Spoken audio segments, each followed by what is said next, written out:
Which act primarily governs narcotics in India?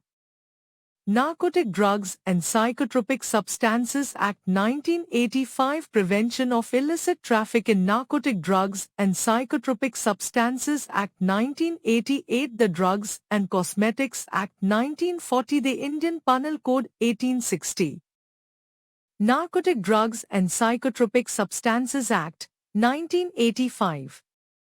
This act is specifically designed to combat the illicit trafficking and abuse of narcotics and psychotropic substances in India.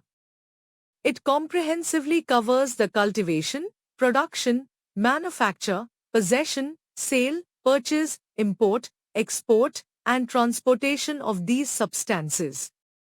The Act lays out stringent penalties for violations, aiming to control the supply and demand of these controlled substances. It is the primary legislation dealing with narcotics in the country. The Prevention of Illicit Traffic in Narcotic Drugs and Psychotropic Substances Act, 1988, while relevant to narcotics control, is supplementary to the NDPS Act of 1985.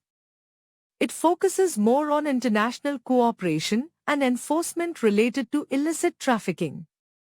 The Drugs and Cosmetics Act, 1940, regulates the manufacture, sale, and distribution of drugs and cosmetics but doesn't primarily focus on narcotics control. The Indian Penal Code, 1860, is a general criminal code and contains provisions related to various offences, including some related to narcotics, but it is not the primary or dedicated legislation for regulating narcotics in India.